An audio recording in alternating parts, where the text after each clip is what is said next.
저녁 설교 한 번, 2018년과 19년에는 집회를 인도하러 두 번 이제 온 적이 있습니다. 올 때마다 저에게는 기쁨이 있는데 합신교회에서 저를 초청했다는 사실이 늘 기쁘고, 원래는 이제 처음에 와서도 느꼈지만 이 강남 한복판에 전통을 유지하면서 부흥하고 성장하는 교회가 있다는 사실이 저에게는 큰 위로가 되었습니다. 오늘도 이제 점심에 갑자기 딸내미가 점심을 먹자 이래가지고 이제 분당에서 이제 만났는데, 제가 오늘 저녁에 집회가 있다 그러니까 아니 왜 첫날부터 예배를 드려? 그러니까 제가 85년생인데 요새 애들이 볼 때에는 1월 1일은 좀 쉬어야지 왜 1월부터 예배를 드리느냐, 뭐 이렇게 저에게 이제 뭐 저를 걱정해서 이제 뭐 같이 시간을 많이 못 보내니까 던진 말이었지만, 바쁘고 할 일도 많고 즐거운 일도 많은데 첫날을 이렇게 하나님께 드리며 예배를 드리는 교회가 강남 한복판에 있다는 사실이 저에게는 큰 위로가 됩니다. 제가 사실은 충신대학을 다닐 때 합동신학교랑 이렇게 갈라졌어요. 그래서 이제 저에게는 개인적인 대학 시절의 아픔이기도 해요. 이제 우리 오덕교 총장님 좀 전에 만났는데 그때 이제 합신으로 가신 거고, 오랜만에 이렇게 이제 오늘 뵀습니다.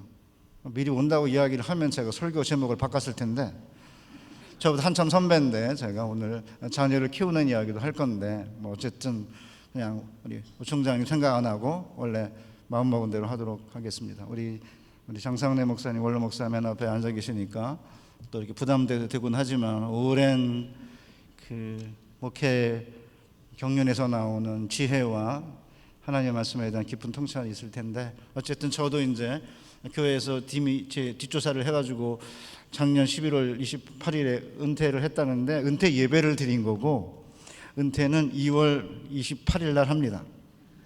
어쨌든 뒷조사까지 다 하셔가지고 아까 우리 장로님 기도할 때 뭐 은퇴 후에 뭐 교단을 넘어서서 너무 이제 감사한 그 기도도 또 감사하게 받도록 하겠습니다. 우리 새로 벌써 이제 후임이 되신 지 7년이 된 우리 박지원 목사님과 우리 원로 목사님이 한 팀이 돼서 이 교회가 사실은 이 강남 한복판에서 전통과 현대가 조화되는, 그래서 이제 1세대, 2세대의 신앙이 3세대, 4세대로 이어지는 아름다운 교회 만들어 가시기를 주님의 이름으로 축복합니다. 장난감이 없었던 시절에 저 같은 60대 남자들이 좋아한 놀이 가운데 땅 따먹기 게임이 있었습니다. 평평한 마당에 이렇게 각자 자기 집을 정해놓고 자그마한 돌멩이로 이렇게 손가락으로 튕겨가지고 3번 만에 그 돌이 집으로 정해놓은 경계선 안에 들어오면 그 돌이 지나간 궤적이 내 땅이 되는 그런 게임이었습니다. 오늘날 아이들이 좋아하는 뭐 인터넷 게임이나 아니면 핸드폰 게임과 비교해 보면 진짜 유치하기 이제 그지없는 게임이지만, 제 머릿속에 또 20대 남자들의 머릿속에 강렬하게 남아있는 이유는 인생은 땅 따먹기 게임이기 때문입니다. 그때부터 이미 이제 굉장히 이렇게 그 대담한 애들은 처음부터 이렇게 돌을 크게 튀겨가지고 이렇게 멀리 돌아서 뭐 들어올 확률이 적지만 그래도 한 번 들어오면 땅을 엄청나게 차지하는데, 저는 이제 MBTI로 ISTJ라 계산하면서 이제 사는 스타일이니까 조금밖에 안 나가가지고 이제 무사히 들어오긴 하지만 그 땅은 얼마 안 되고, 굉장히 무모한 어떤 애가 크게 이제 돌면 이제 한 번에 땅을 다 잃어버리는 그런 일들을 이미 이제 어려서부터 경험하면서 인생의 땅 따먹기 게임이 그렇게 쉬운 게 아니고 말처럼 그렇게 되는 게 아니다라는 사실을 우리가 알기 때문입니다. 예를 들어 대학 입시, 취업, 결혼, 사업, 자녀 교육, 인생의 모든 것이 어쩌면 땅 따먹기 전쟁 아닙니까? 사실은 이제 설교 제목을 이야기를 할 줄 알았는데 안 하셨는데, 제 설교 제목은 약속의 땅인가 자녀를 삼키는 땅인가, 이게 이제 설교 제목입니다. 그래서 지금 땅 얘기를 좀 하고 있는 겁니다. 그러면 이런 인생이 전부 다 땅 따먹기 전쟁인데, 이 땅 따먹기 전쟁에서 그리스도인들은 어떻게 해야 할까요? 주님은 마태복음 5장 5절에서 산상수훈에서 온유한 자는 복이 있나니 그들이 땅을 기업으로 받을 것이라고 했습니다. 우리 사랑하는 은평교회 성도 여러분, 온유한 자가 땅을 기업으로 받는다, 이해가 되십니까? 솔직하게 말하면 온유한 자는 갖고 있던 땅도 잃어버릴 것 같지 않아요? 예를 들어 대학 입시하고 취업만 하더라도 온유해 가지고는 땅을 차지할 수 없을 것 같습니다. 좋은 대학에 가서 학벌을 따고 학점을 올리고 토익 같은 영어 시험 성적 올리고 인턴십하고 자격증 따고 봉사활동하고 거기에 성형이 추가되면 이게 취업 7종 세트인데, 누군가 교환학생 갔다 왔다, 그 다음에 공모전에서 수상했다, 방송에 출연했다, 출판한 이력이 있다, 이렇게 경력을 추가하면은 스펙이 한없이 늘어납니다. 이렇게 취업을 하기 위해서는 치열하게 이제 스펙을 쌓아야 되는데, 여기 온유가 무슨 도움이 될까요?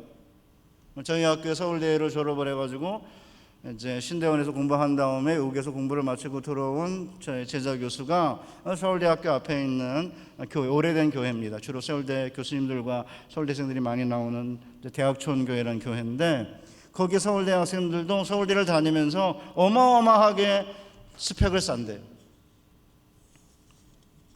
집 한 채라도 얻으려면 돈을 모으고 주식도 하고 부동산 투자도 하고 비트코인도 해야 될 것 같은데, 과연 온유만으로 땅을 얻을 수 있을까? 이런 의문이 생깁니다.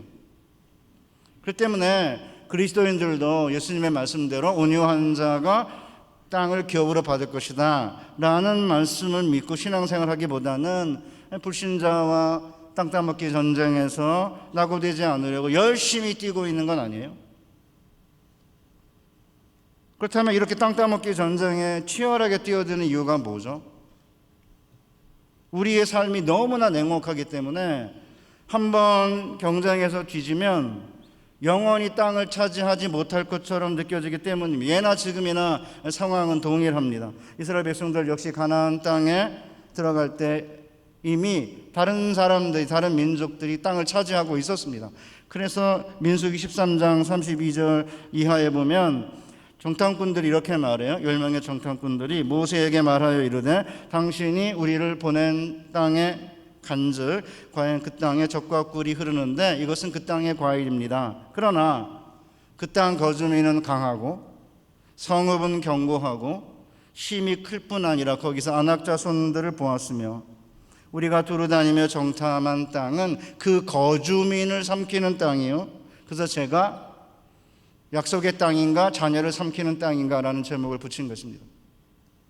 거기서 본 모든 백성은 신장이 장대한 자들이며 거기서 네피림 후손인 아낙 자손의 거인들을 보았나니 우리가 스스로 보기에도 메뚜기 같으니 그들이 보기에도 그와 같았을 것이니라. 그러니까 이스라엘이 들어가야 하는 땅은 무주공산이 아니고요, 이미 철병거 용사들이 성을 쌓고 성벽과 문과 빗장을 해단 요새와 철병거로 가득 찬 땅이었습니다. 게다가 가나안인들은 거대한 거인들이었기 때문에 이 정탐꾼이 보기에 메뚜기같이 느낀 거고, 스스로 아마 그들이 보기에도 우리가 메뚜기 같았을 거다 이렇게 실토하고 있는 것입니다. 우리 사랑하는 은평교회 성도 여러분, 한반도 역시 옛날 이스라엘 민족이 들어가야 했던 가나안 땅과 조금도 다를 바가 없습니다.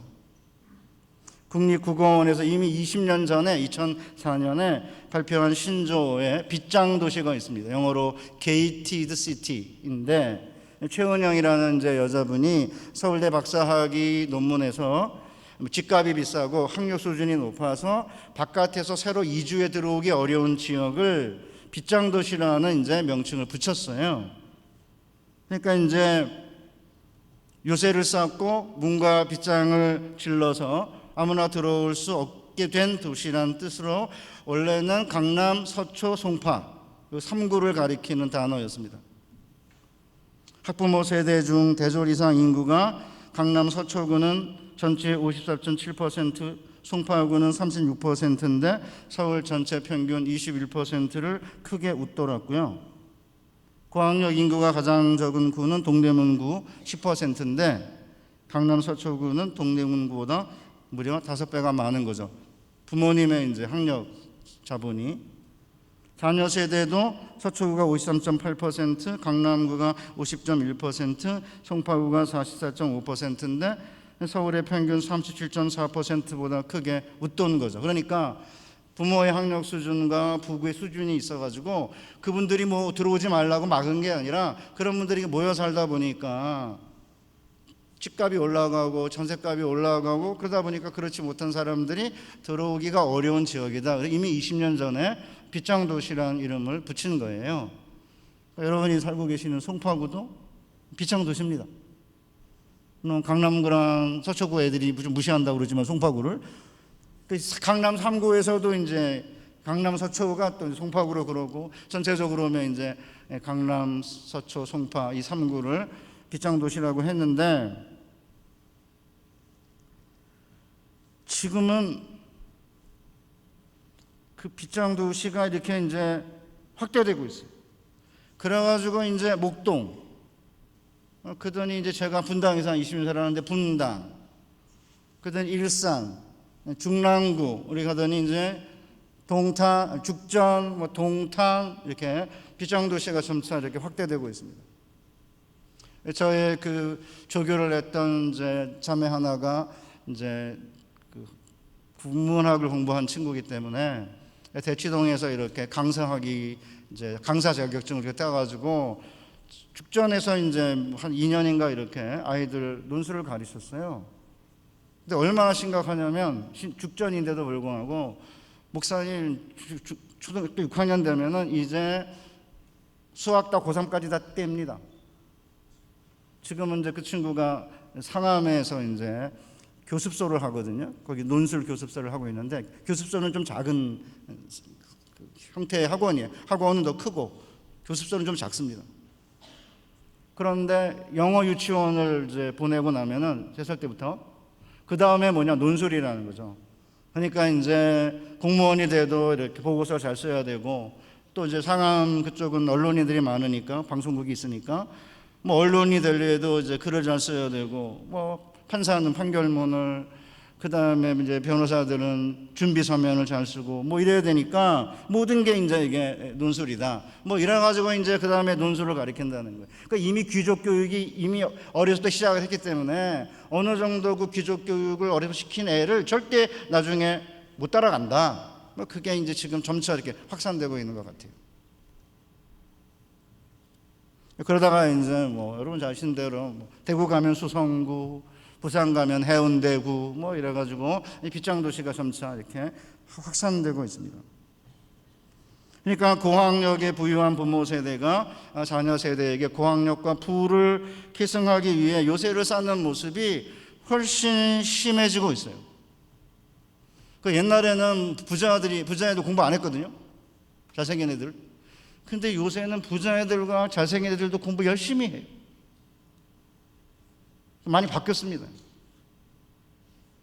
제가 이제 85년생 딸, 87년생 아들, 95년생 아들 이렇게 셋을 한국에서 이제 중고등학교 대학을 이제 보내면서 온몸으로 이제 경험을 한 겁니다.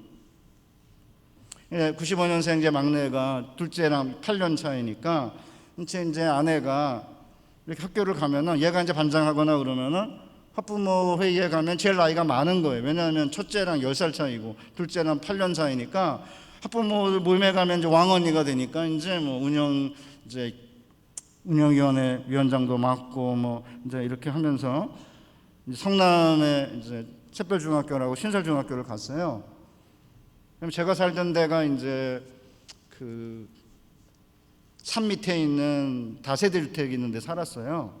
그리고 이제 그 밑에는 이제 아파트 이제가 주로 밀집되어 있는 곳인데 신설학교가 딱 생겼는데 순회중학교 옆에 있는 샛별중학교라는 학교를 신설중학교를 세웠는데 이렇게 계산을 해보니까 길이가 순회중학교보다 신설 샛별중학교가 100m 가깝다고 여기 다세대 주택 애들을 몽땅 이제 그리로 보내기로 한 거예요. 그래서 제가 이제 열받았죠. 그래서 이제 교육청에 전화했어요. 와서 본적 봤냐 여기. 여기 다 이제 맞벌이하고 그래가지고 힘이 없는 사회적 약자들이 많이 사는 곳인데 어떻게 100m 가깝다고 신설중학교인 샛별중학교 다 모으느냐?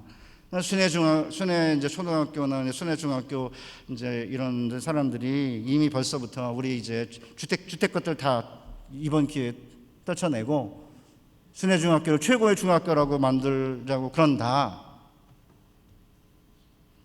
100m 가까운 지역에 있던 그 거리상의 그 간격을 와서 보면 심리적 간격은 그렇게 되면 1km가 더 된다. 그러니까 이제 그 교육감이 저한테 장학사 같아요. 그럼 아버님은 왜 그 주택단지에 사는 사람들을 사회적 약자라고 생각하십니까? 야, 진짜 대단해요. 그래서 와서 봤냐고 그랬어요. 와서 사는 거 봤냐고. 내 아들은 그냥 샛별중학교 보낼 테니까 다른 분들에게는 선택할 수 있는 권리를 주고 그럼 안 되면 뽑기를 하자. 제가 그렇게까지 했어요. 제가 이제 약간 너무 그게 마음이 아파가지고 먼저 어쨌는데 안 됐어요. 그래가지고 이제 신설중학교를 간 거예요, 막내가. 그랬더니 신설중학교니까 얘가 전교회장을 2년을 해먹었어요. 1학년, 2학년.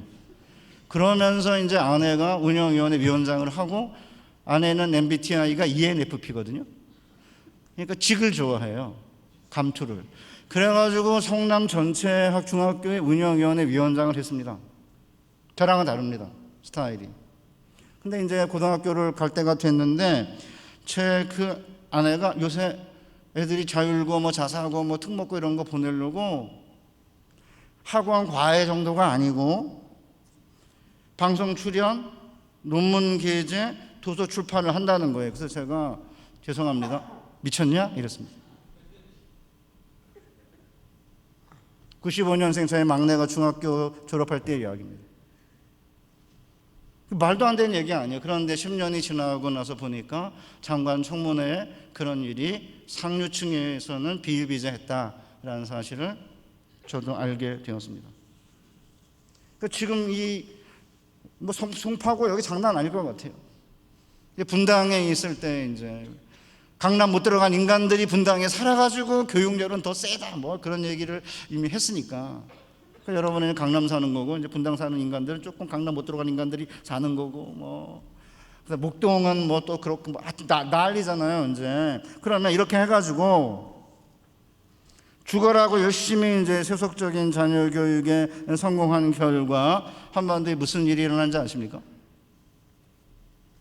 신앙교육보다는 세속교육에 올인한 결과 어디에 도착한지 아세요? 영화감독 장준이라는 사람이 피플 인사이드라고 하는 프로그램에 나와가지고 자기가 써놓았던 벽에 붙여놓았던 메모를 이야기한 적이 있었습니다. 도착해 보니까 지옥이었다.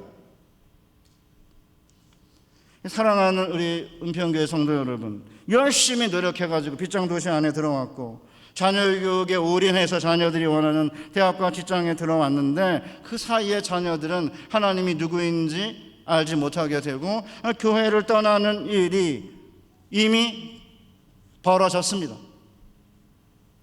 그럼에도 불구하고 아직도 정신 못 차리고 세속교육에 올인하면 약속의 땅에 들어갈 것이라고 생각하고, 저는 세속교육 하지 말라는 게 아닙니다. 제가 ICS를 대한민국에서 보내면서 뭐 학원 보내지 말아라, 저는 그런 말에 그렇게 쉽게 넘어가지 않습니다. 왜냐하면 대한교육, 대한학교 이렇게 하면 거기 이제 인성도 좋아야 되고 신앙도 좋아야 되고 좋은 학교도 가야 된다. 3마리 토끼를 잡으려고 그러니까 3마리 토끼를 못 잡는 거예요. 그러니까 대부분의 이제 많은 이제 부모님들이 신앙교육이든지 뭐 아니면 인성이든지 성적이든지 이 둘 중에 하나가 아니고 이제 다 잡으려고 그러잖아요. 그 이유가 뭐예요? 공부도 해야 된다는 건 사실은요, 공부 안 해도 된다 이렇게 말하는 목사님들 계시는데 자세히 관찰해 보면 사모님들이 열심히 공부를 시켜요. 그러니까 목사님들은 공부 안 시켜도 된다고 그렇게 말할 수 있는 그런 여유가 생긴 거잖아요.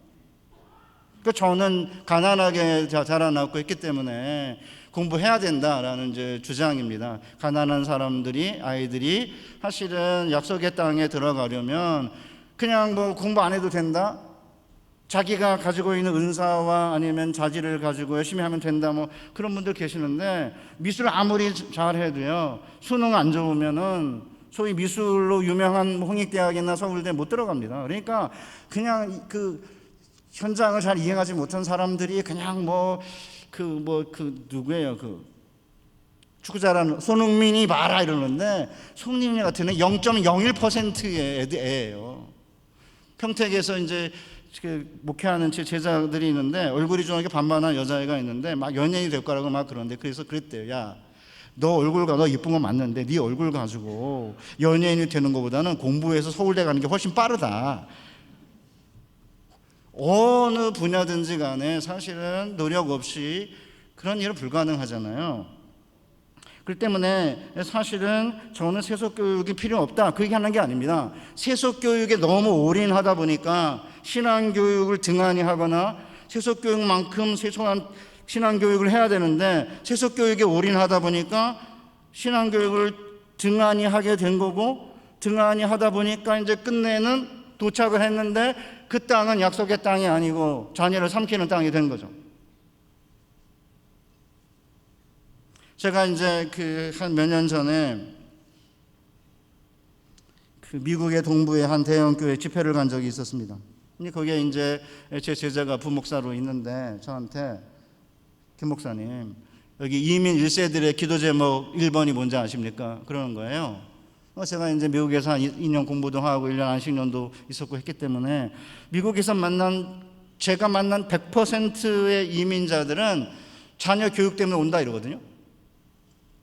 그래서 명문대학 가는 거? 그랬죠. 아닌데요. 열심히 노력해가지고 명문대학을 나와서, 한국에서는 그런 직업을 갖지 않을 대부분의 이제 이민 1세대들이 이렇게 이제 세탁소도 하고 그 다음에 이렇게 식료품점도 하고 그러면서 거의 대부분 명문대학 보낸대요. 그런데 문제가 뭐냐? 명문대학을 간 애들의 80%에서 90%가 교회를 안 다닌대요. 그러니까 이민 1세대들의 기도 제목 1번이 뭐냐면 자녀의 신앙 회복. 그 얘기를 들은 지 10년 됐습니다. 그래서 얼마 전에 이제 제가 이런 이제 제목을 가지고 이제 설교를 하고 나니까, 어떤 이제 장로님이, 판교에 사시는 장로님인데, 판교 교회인데, 자기 사돈이 있는데 그 사돈집에 딸내미가 정말 머리가 똑똑해가지고 공부를 너무 잘하니까 신앙생활 조금 이렇게 등한히 하고 공부하는 게 네 은사다 이렇게 했는데, 그래서 미국에서 변호사를 한대요. 그런데 교회를 안 다닌대요. 그래서 사돈들이 가장 힘들어하는 게 뭐냐면, 그때 신앙교육 등한히 한 건 정말 내 마음이 너무 아프다 그런다 그러거든요. 뼈 빠지게 고생해서, 이민 와가지고 뼈 빠지게 고생해가지고 명문대학을 다니고 주류사회, 백인사회에 들어갔는데 아이들이 신앙을 잃어버리게 되면 교회를 떠나게 되는 거고, 그렇게 되면 부모는 뼈 빠지게 고생을 했는데 끝내는 자녀와 함께, 오늘 우리 본문에도 보면 요단강을 마른 땅으로 건넌 후에 땅의 모든 족속들이 여호와의 능하심을 알게 되고, 그리고 이스라엘 백성들이 자녀들과 함께 영원히 하나님을 경외하게 되는 이 일이 일어나지 않는 거죠. 저희 어머님은 충청북도 음성의 생덕면에서 이제 태어나셨는데, 일제시대니까 딸은 많고 이제 아들 하나 있는데, 저희 외할아버지가 딸내미가 제 학교를 왜 가냐 그래가지고 초등학교를 못 다니게 하고 초등학교 3학년이 마지막 학력이에요. 그런데 이제 이렇게 야학으로 한글을 익히고 이렇게 하셔가지고 지금은 이제 분당에 있는 샘물교회 권사이십니다. 제가 박사학위를 받고 했어도 만나서 대화를 하면 아무런 차이를 못 느껴요. 훨씬 더 저보다 신앙도 깊고, 목사님들이 이제 옛날에 자더라도 교회 와서 기도하다 자라고 그러면 감기 걸리기 일보 직전에 교회 장의자에 앉아가서 기도하다가 감기 걸리고, 그래서 제가 감기 걸리기 일보 직전이면 교회를 왜 가서 꼭 기도를 하느냐, 그냥 집에서 하면 되지. 그러면 너 전도사 맞냐 이러시면서 교회 가서 기도하다가 감기 걸리죠. 감기 걸리기 일보 직전인데 교회 가서 기도한다고 감기 안 걸립니까? 자연적인 법칙인데. 그러면서 교회 가서 기도했죠. 저희 어머님은 저보다 훨씬 훌륭하세요. 저희 어머님은 한 번도 저한테 뭘 해달라고 한 적이 없으십니다. 저는 이제 다세대 주택에서 살 때 애가 셋인데 애들 사는 방이 이렇게 바람이 많이 들어온다고 제 아내가 방을 바꾸자는 거예요. 안방이랑. 제가 그랬습니다. 걔네들은 어려서 감기 잘 안 걸려. 나는 감기 걸리기 때문에 안 돼. 이래가지고 이제 이렇게 안 바꿔줬어요. 그 다음에 뭐 이렇게 맛있는 음식 뭐 이렇게 있으면은 뭐 애들부터 이렇게 이제 안 돼. 나부터 먹어야 돼. 이래요. 나는 짜장면 19살에 처음 먹어봤다. 우리 애들은 어렸을 때부터 간장게장을 먹는데 얘네들이 뭐 훨씬 좋은 거 먹을 날 더 많은데 뭐 굳이 왜 그렇게 해야 되냐 이렇게 우기면서 제가 먼저 먹습니다. 저 학위 받고 했지만 이기적입니다. 저희 어머님 권사님인데 이기적이지 않습니다. 학벌이 없는데. 그러니까 제가 뭘 말씀드리는 거냐면 같은 가치관과 세계관과 신앙을 가지면 학벌이 차이가 나도 한 가정의 행복을 누릴 수 있는 건데 애들 열심히 공부시켜가지고 좋은 대학 들어가서 이제 약속의 땅인 줄 알았더니 보니까 자녀를 삼키는 땅이 된 거예요. 우리 사랑하는 은평교회 성도 여러분, 그럼 어떻게 해야 되냐 이거예요. 우리가 한국 이 사회를 살아가면서 우리 나이 드신 우리 어르신들도 애들 다 키웠으니까 그러지 마시고요. 이제 손주 손녀들 이제 키우셔야 되니까 정운찬 총리가 여기 이제 남포교회 안수 집사님 아니십니까? 서울대학교 총장하신 정운찬 총리가 어느 날 한국은 평등사회다 그런 적이 있으세요. 지하철을 이렇게 주로 타고 다니는데 주로 사람들이 무슨 대화를 하나 봤더니 몇 평 사느냐 맨날 아파트 몇 평 사느냐 몇 평인데 평당 아파트값이 올라가냐 내려가냐 주로 평수 이야기를 많이 하고 두 번째 많이 하는 게 등수 아들 몇 등 했냐 그러니까 평수하고 등수를 가장 중요하게 여기니까 한국 사회는 평등사회다.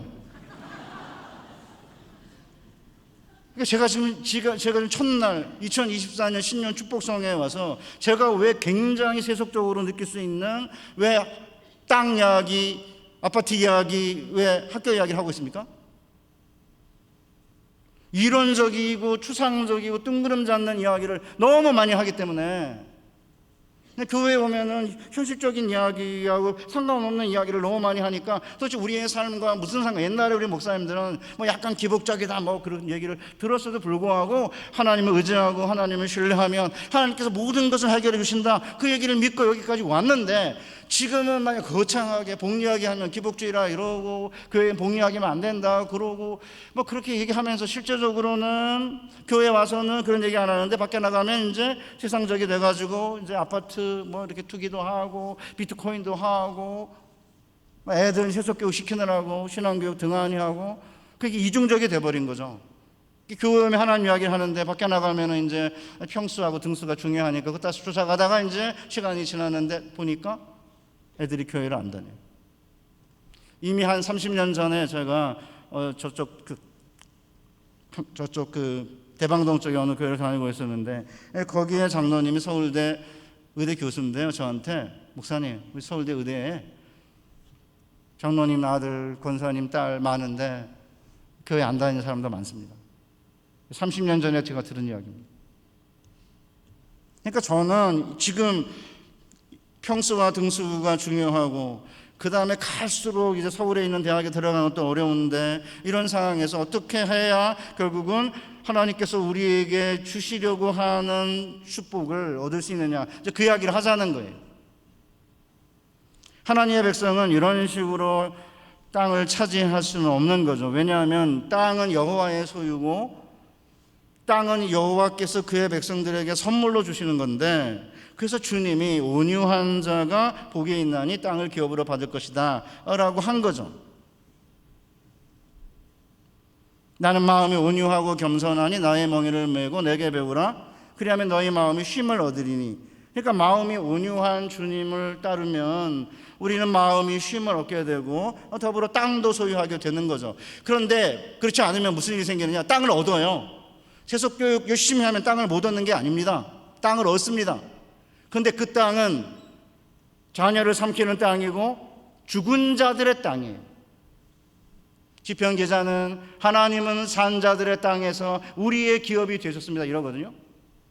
우리가 얻을 땅은 산자들의 땅이 되어야 되는 거고 그 산자들의 땅을 하나님께서 우리에게 기업으로 주셔서 산자들의 땅 안에서 부모와 자녀 세대가 함께 영원히 하나님을 경외하는 그런 삶을 살아야 되는데 신앙생활 등한히 여기고 애들 신앙교육 등한히 여기고 세속교육에 올인하다가 애들이 명문대학 들어가고 명문직장 들어가가지고 결혼도 하고 이렇게 했는데 가만히 딱 보니까 그 땅은 약속의 땅이 아닌 거예요.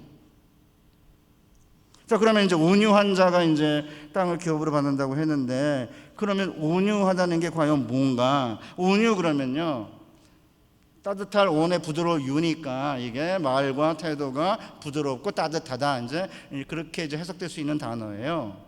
그러다 보니까 약간 오해가 있어요. 성경에서 온유라는 단어는 그런 의미가 없는 것은 아니지만 1차적인 의미는 그게 아닙니다. 왜냐하면 이 온유라고 하는 단어가 히브리어로는 아나브라는 단어인데 머리를 숙이다 이런 뜻이에요.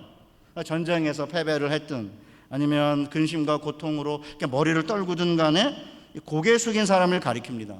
그래서 이제 구약에서는 25번 이 단어가 나오는데, 겸손한 자로 8번, 가난한 자로 6번, 온유한 자로 4번, 곤고한 자로 2번, 빈곤한 자로 1번, 가련한 자로 1번, 연약한 자로 1번, 이렇게 사용되어 있어요.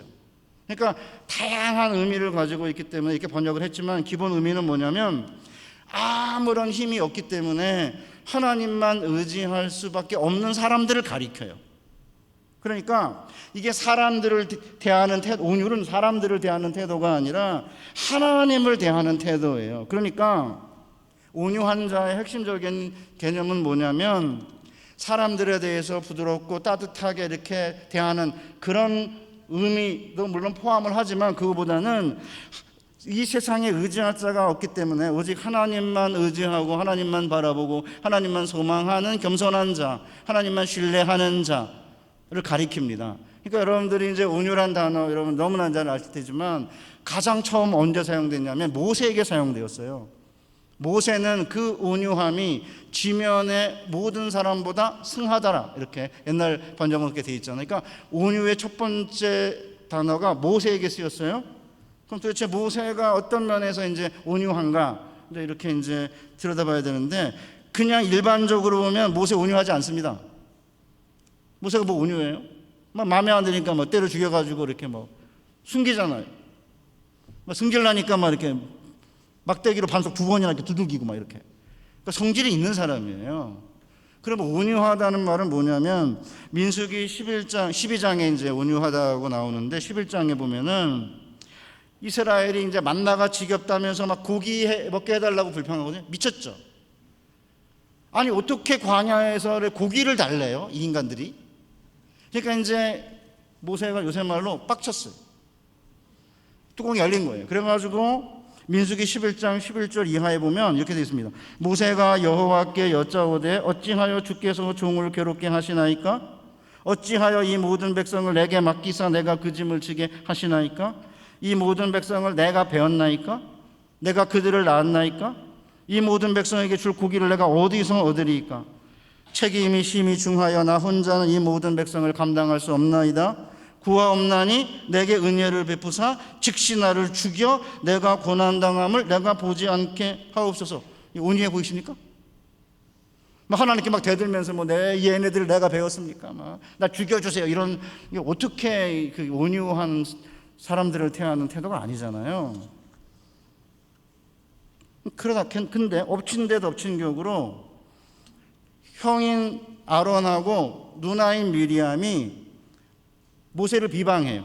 모세가 구스 여자를 취하였더니 그 구스 여자를 취하였으므로 미리암과 아론이 모세를 비방하니라.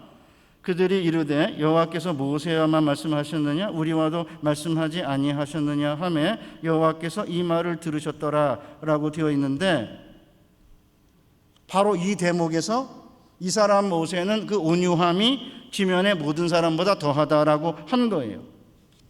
그러니까 이제 구스 여자가 누군지에 대해서 논란이 많으니까 제가 그냥 빼놓을게요. 어쨌든 간에 특별히 이제 미리암이 열받은 것 같아요. 미리암이 이제 누이로서 모세를 이렇게 구해주기도 하고 사실 실세였는데, 이제 이방 여인을 이제 아내로 데려오는 이제 모세를 보고는 이제 안 되겠다 이렇게 마음을 먹어가지고는 자기 오빠 아론을 이렇게 부추겨가지고 성경 본문을 보면 아론이 먼저 안 나오고 미리암과 아론이라고 되어 있어서 미리암이 먼저 나와요. 그 나중에 하나님이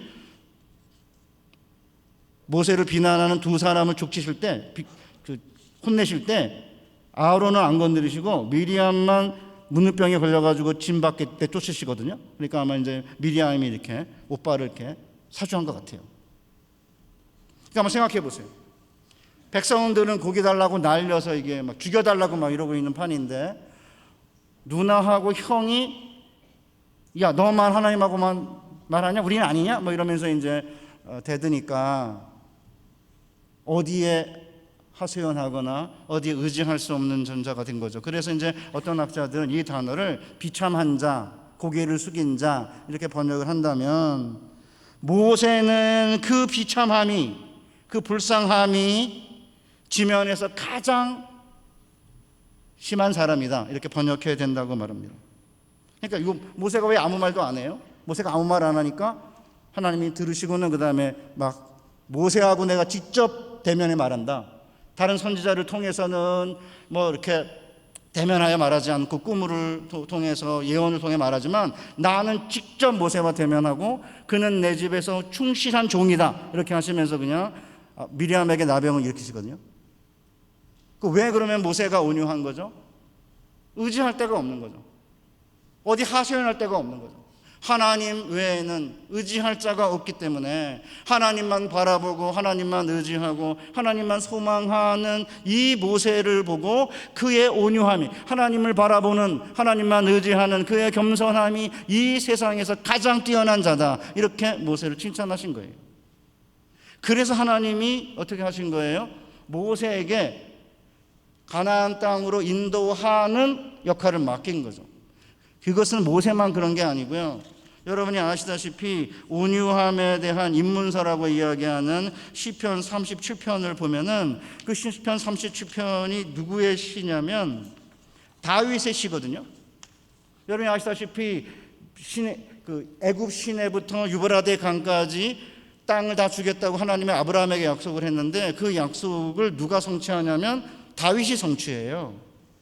그 다윗이 아브라함에게 준 땅의 약속을 실제 성취한 사람이기 때문에, 그래서 지금도 다윗의 별이라고 그래서 유대의 국기에는 육각형 별이고 그게 다윗의 별입니다. 그러니까 이스라엘의 역사상 가장 탁월한 하나님의 선물이고 잊을래야 잊을 수 없는 탁월한 지도자죠. 우리도 지금 정치적 지도자들 때문에 지금 고민하면서 정치적 탁월한 지도자가, 하나님의 마음에 드는 지도자가 나타나기를 고대하고 있지 않습니까?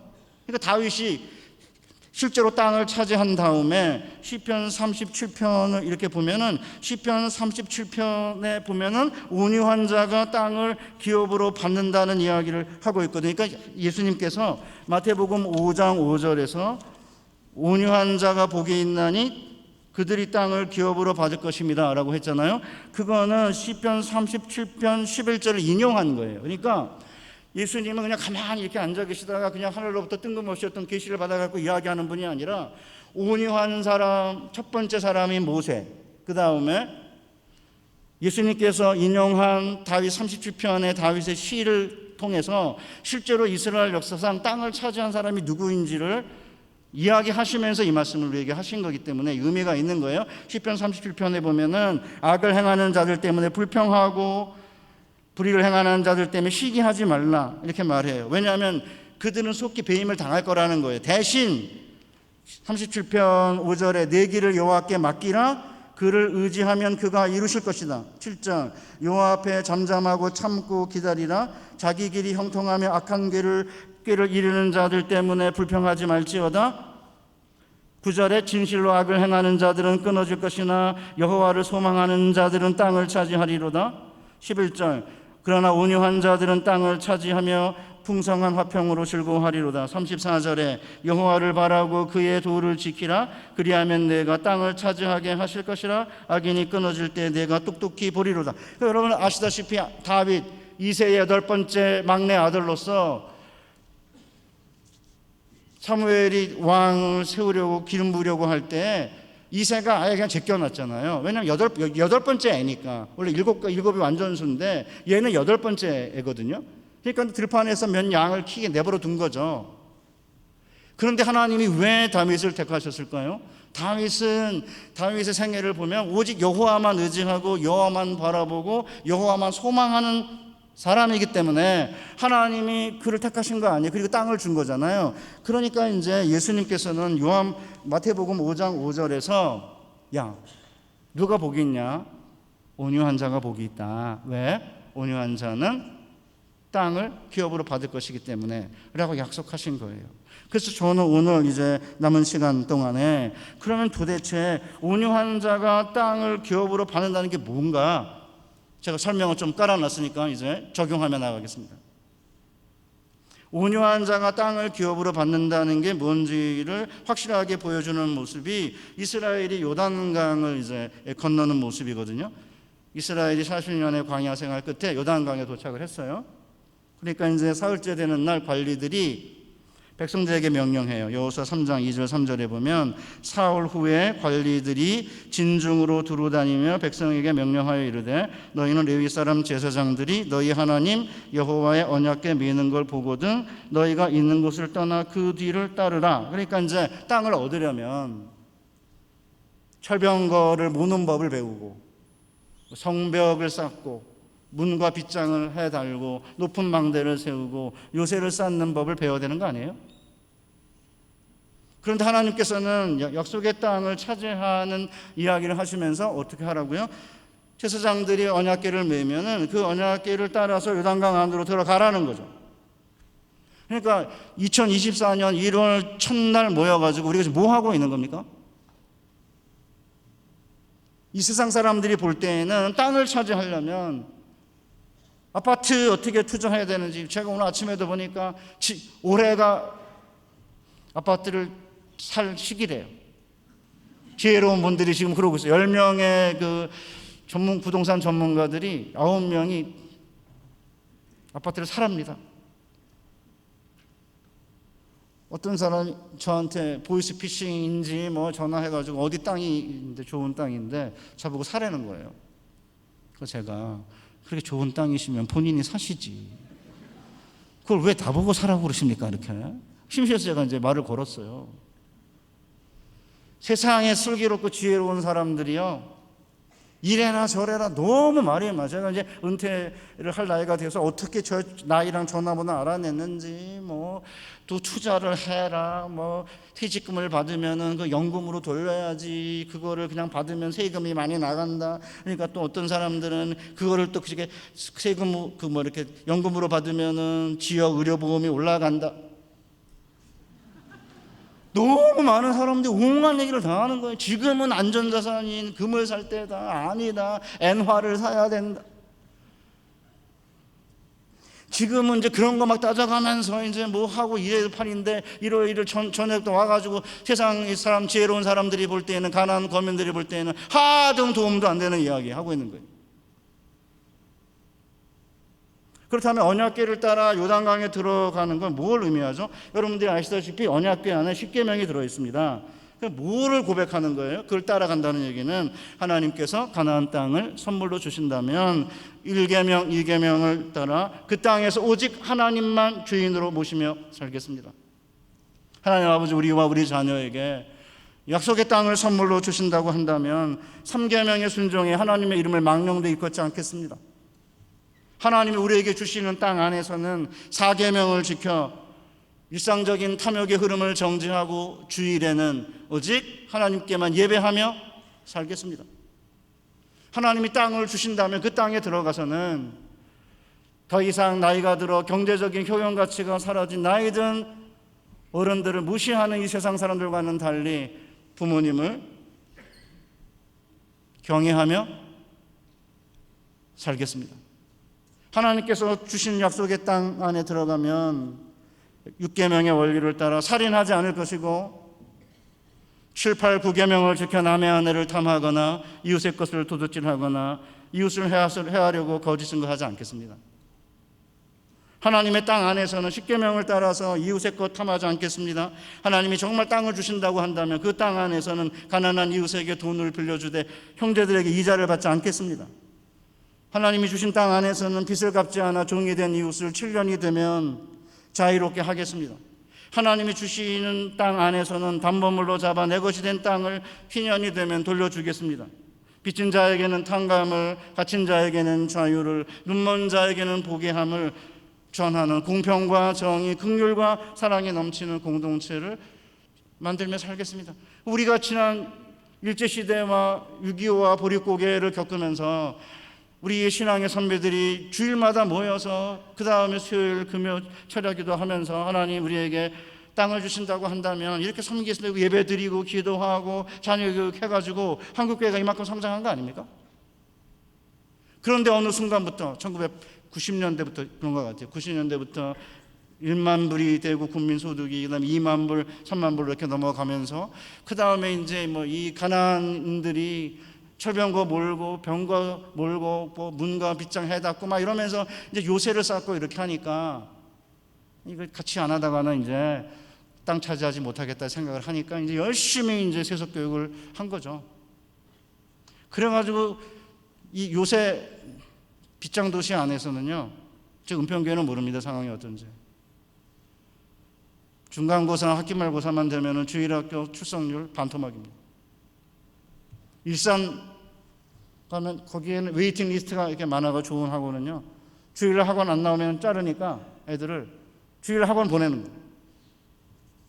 그렇게 하면은 애들이 무슨 경험을 하게 됩니까? 이 세상에서 제일 센 거는 시험이고 성적이다 이게.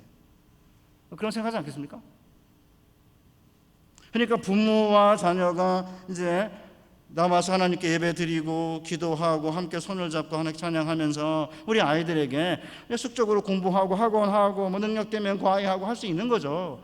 그러나 그와 거의 같은 정도의 강도를 가지고 교회에서 주일학교 하면 절대 빠뜨리면 안 되는 거고, 그 다음에 수련회 보내고 기도회 보내고 이렇게 해서 교회를 의지하면 되는, 교회가 다 알아서 합니다. 교회를 의지하고 교회에 맡기면은 교회에 있는 우리 선생님들, 우리 목사님들과 우리 교사들이 다 알아서 하지 않아요?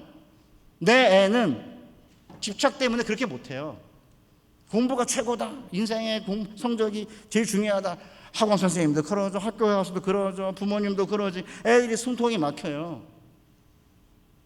제가 이제 수영로교회 이제 협동 목사인데 2층에 이렇게 금요 철야 가면은 중고등 공부 애들이 한 200명께 앉아 있습니다. 그래서 제가 걔들 향해서 성적이 인생의 전부는 아니다, 그러니까 애들 엄청 좋아하는 거예요. 그 다음에 제가 그런데 엄밀하게 따지면 어떻게 인생의 전부도 아닌 성적 하나 해결을 못 해가지고 어떻게 인생을 해결하냐 이랬더니 막 부모님들이 와 이렇게 박수 치는 바람에 제가 점수 다 까먹었어요. 그러니까 이제 우리 주일학교 교사 선생님들은 애들이 이렇게 오면 내 애가 아니니까, 야, 성적이 인생의 전부는 아니야, 이렇게 말할 수 있죠. 내 애가 아니니까. 내 애라면 그렇게 말 못하지만 내 애가 아니잖아요. 그러니까 뭐 그렇게 한 다음에 한 1년 정도 지나서 이렇게 신뢰감이 좀 생기면 이제 그때 이제 뒤통수를 잡고, 그런데 성적이 인생의 전부는 아니지만 학교 다닐 때는 성적도 꽤 중요하단다, 그렇게 해서 애가 신뢰가 생기면은 교회에서 이렇게 가르치면 애들이 숨통이 트이는 거 아니에요? 애들이 무슨 공부 기계예요? 애들도 교회 와서 주일날 눈물도 흘리고 말씀, 전도사님들에게 말씀도 듣고 해야 되는 거 아닙니까? 그러니까 요단강을 이제 마른 땅으로 이제 건너는 건데, 요단을 마른 땅으로 건넌 다음에 길갈에 이제 마른 땅, 요단강 바닥에서 가져온 12개의 돌을 이렇게 쌓으라고 돼 있지 않습니까? 그게 길갈에 있는 12돌인데 이 돌이 뭐냐 이렇게 물으면, 나중에 옛날에 홍해를 마른 땅으로 건너게 가신 하나님이 요단강도 마른 땅으로 건너게 하셨다라고 하는 사실을 자녀들에게 가르치게 되면, 또 요단강 주변, 요단강을 마른 땅으로 건너는 일을 통해 가지고 주변에 있는 열방이 하나님의 손이 강하심을 알게 되고, 그 다음에 이스라엘은 부모와 자녀가 영원토록 하나님을 경외하며 살게 된다는 것입니다.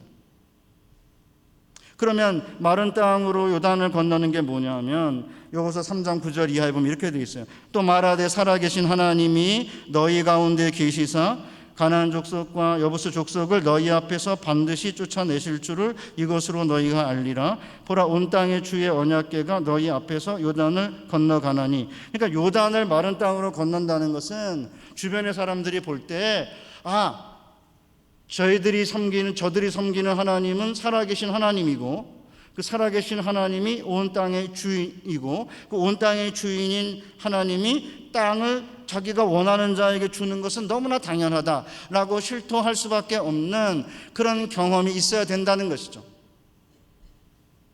저 사람의 삶을 보니까, 저 사람의 그 신앙생활이나 아이들을 교육하는 모습을 보니까 하나님 온 땅의 주인이다라고 하는 사실을 실토하게 만드는 삶의 경험이 있어야 되는 거고, 그러기 위해서는 자녀들도 마찬가지로 부모와 함께 마른 땅으로 요단강을 건너야 하는 거죠. 아이들에게 가르쳐야 됩니다.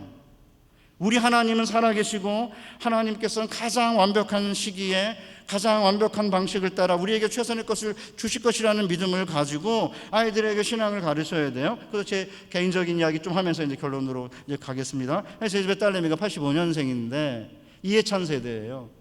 한 가지만 잘하면 대학 간다고 이해찬 씨가 얘기해가지고 이제 몸은 바꿔놨잖아요. 온갖을 바꿔놨죠. 그런 세대인데, 얘가 중학교 3학년에 서영고등학교가 시험을 보면서 이렇게 애를 뽑는 마지막 이제 중3이었어요. 성적이 안 올라가는 거예요. 그러니까 이제 학원에서 이제 성적이 이렇게 안 올라가니까 이제 제 아내하고 둘이 짰어요. 그래가지고 이제 주일날 학원에 보내자. 저는 개인적인 이야기 하는 겁니다. 저의 신앙의 이야기를. 이게 규칙이는 아니에요. 그냥 여러분들이 보고 듣고 그 다음에 말씀과 견주어 봐서 여러분이 받아들이시면 됩니다. 그래서 저는 주일날은 학원에 가지 않는 게 좋겠다. 하나님이 우리가 완벽하게 다 하면 하나님이 간섭할 공간이 없어지니까 하나님이 간섭할 공간을 남겨놓고 우리가 뭘 해야 된다. 그런 거예요. 그래서 이제 일부 예배 드리고 학원 가는 것도 제가 못하게 막았습니다. 그러니까 이제 성적이 이제 안 올라가니까 얘가 이제 엄마랑 짜가지고, 원래 목사의 부인인 사모도 훨씬 목사보다는 그런 면에서는 약할 수밖에 없죠. 엄마니까. 그러니까 한 번만 허락해 달라는 거예요. 일부 예배 드리고 학원 갔다 오게. 그래서 제가 그랬죠. 만약에 네가 학원 갔다 와서 성적이 좋아지면 대재앙이고, 그 학원 갔다 오는데 성적이 안 나오면 재앙이고. 그러니까 딸내미가, 아니 아빠가 목사님인데 덕담하고 축복을 해야지 왜 악담하고 저주를 하느냐, 이건 거예요. 그래서 제가 그랬죠. 네가 미리 말해야지. 나중에 그러면 왜 미리 말하느냐 말하는 건데, 만약에 갔다 왔는데 성적이 안 나오면, 성적이 잘 나오면 대재앙이죠. 왜요? 뭐 안 나가도 되네 이러니까 대재앙인 거고, 성적이 안 나오면 이것도 아니고 저것도 아니니까 재앙이고. 네가 알아서 해라 그랬어요. 갔습니다. 뭔 일이 생겼을까요? 재앙이 생겼습니다. 하나님께 너무 감사해요. 근데 성적 잘 나왔으면 그건 진짜 대재앙인데 성적이 안 나온 거예요. 제가 아무리 생각해도 다른 변수는 없는데 주일날 갔다 온 게 이제 그게 이제 걸린 거죠. 이제. 그래서 그다음부터 난 주일날 안 간다. 딱 마음을 먹은 거예요. 그러면 막 이렇게 막 융탄자 확 깔리면서 막 길이 환하게 보이니까 아닙니다. 재수했습니다. 그러니까 재수해도 돼요. 걱정하지 마세요. 서울대 다니는 얘기 했잖아요, 제가. 서울대 교수님들이 그런데요. 서울대도 애들이 줄어드니까 학부를 줄여야 되는 거예요. 학부를. 대학원은 늘려야 되지만 학부를 줄이니까 대학원을 늘리는 거예요, 이렇게. 그러니까 서울대 대학원에 들어갈 수 있는 가능성이 엄청 많이 열렸대요. 서울에는 모든 좋은 대학이 다 대학원이 열린 거예요. 그 들어가면 쉽지만 나오는 게 좀 어렵긴 하지만, 그러니까 대학원 보내면 돼요. 그거 안 된다고요? 그러면 편입하면 돼요. 그럼 안 되면 유학 보내면 돼요. 왜 안 되냐고요, 도대체. 그러면서 이제 아이들이 그 배워야 되는 거 아니에요? 저희 집에 이제 막내가 95년생인데, 걔가 이제 중3 때인데, 막 이렇게 고등학교 때구나. 고등학교 때인데 얘가 성격이 좋아가지고 얘를 중심으로 이렇게 보습학원 원장이 반을 만드는데, 얘가 이제 주일날 뭐 학원을 이렇게 이제 반을 하나 만들려고 그러는데 한 달 동안 제 아들이 안 된다고 그러니까 이제 열받았어요, 원장님이. 그래가지고 어느 날 불러서 너는 왜 한 달 동안 안 된다고 그러냐? 이유가 뭐냐? 우리 아빠가 안 된다고 그랬어요. 네 아빠가 뭔데? 네 아빠 목사 맞냐? 목사 아니야? 이러더래요. 목사 맞는데요? 큰일 날 뻔했어요. 만약에 제가 허락을 했으면은 일반 보습학원 원장도 목사라고 취급을 안 하는 거예요. 그러니까 지금 이제 대학원을 다니고 있는데 좀 있으면 이제 뭐 큰 시험 하나가 있어요. 근데 이제 비대면 때인데 걔가 이제 대학부 리더를 하거든요. 아빠 중간고사 기간인데 비대면 그냥 예배 드릴까? 그래서 제가 그랬죠. 비대면 예배 드리고 성적 잘 나오면 대재앙이고, 비대면 예배 드리고 성적 안 나오면 재앙이고. 뭐 아빠 그 얘기 할 줄 알았어.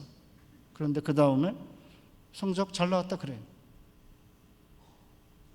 그러니까 제가 이제 뭐를 여러분에게 말씀을 드리려고 하는 거냐면, 아이와 함께 요단강을 마른 땅으로 건너려면 사방에서 물이 넘실대잖아요.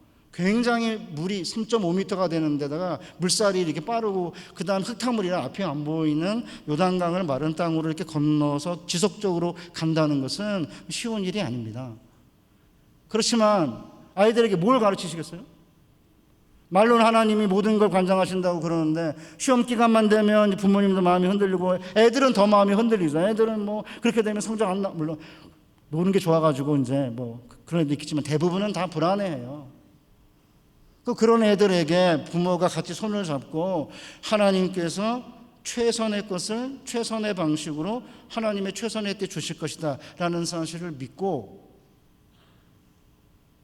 기다리면 돼요. 재수 시험 보고 그냥 바로 이제 고등학교 3학년 때랑 이제 재수할 때 이야기인데, 제가 맨날 뭐라고 이제 기도하냐. 하나님 아버지, 우리 딸내미 공부한 것만큼 성적 나오게 해주시고. 아무도 아멘을 안 해요. 현재 제 아내가 막 어느 날 막 이제 가족 예배가 안 끝나는데 막 열불을 나가지고 막 해야 되는 거예요. 여보, 당신 기도를 드리면 힘이 빠져.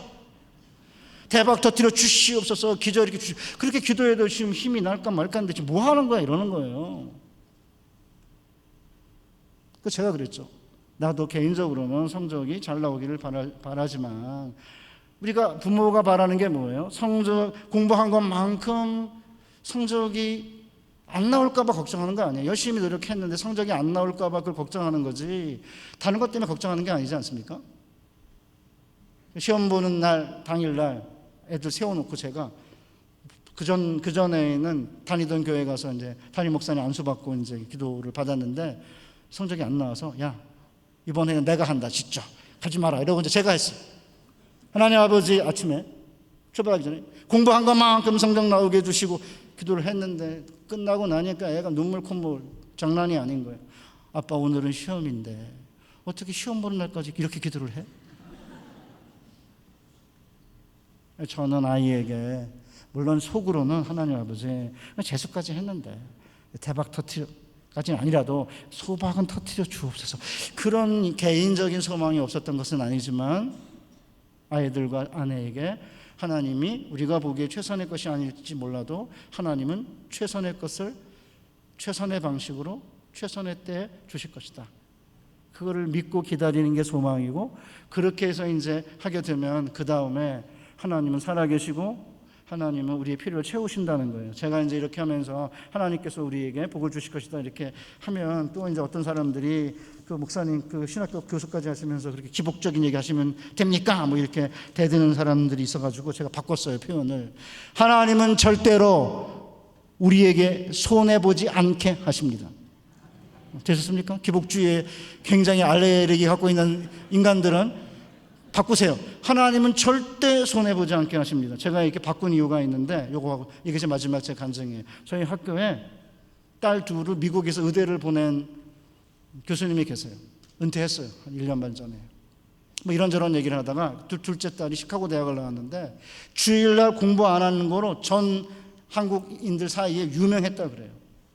그래서 제가, 그러면 교수님 성적이 잘 나왔습니까? 그러니까 웃으면서, 하나님은 절대 손해보지 않게 하십니다. 어떤 방식으로요? 의대 갔잖아요. 긴 설명 안 해요. 그러니까 한국은 뭐 그냥 교회에서 목사님들이 축복 얘기만 하면 막 기복주의다 그러고 하도 알레르기를 보이는 사람이 많아가지고, 저는 속으로는 사실은 거기에 동의를 못 하거든요. 너희가 가진 것 중에 받지 아니한 것이 무엇이냐? 그런데 왜 받지 아니한 것처럼 자랑하느냐? 하나님 다 주신 거예요.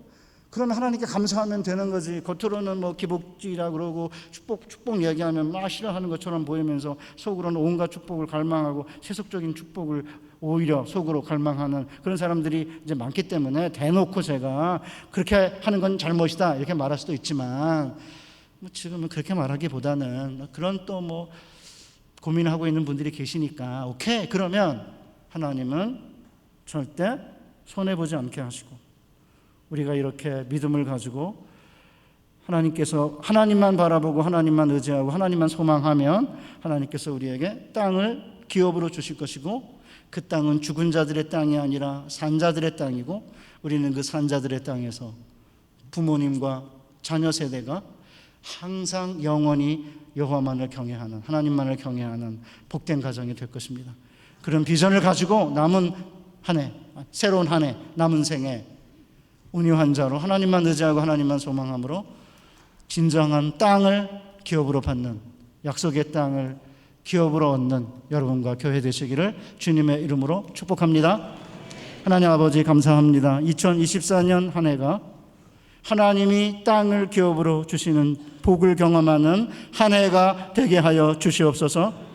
우리가 요단을 마른 땅으로 건너는 모습을 통해 하나님은 살아계시고 우리 가운데 계시며 그 하나님은 은평교회 한복판에 계시고 하나님은 땅의 주인으로서 우리에게 필요한 모든 것을 기업으로 주신다는 사실을 주변 사람들이 알고 자녀들이 함께 경험함으로 주변 사람들이 이 하나님을 인해 두려워하고 우리의 자녀들이 우리와 함께 영원토록 하나님을 경외하는 복된 가정으로 세워 주옵소서.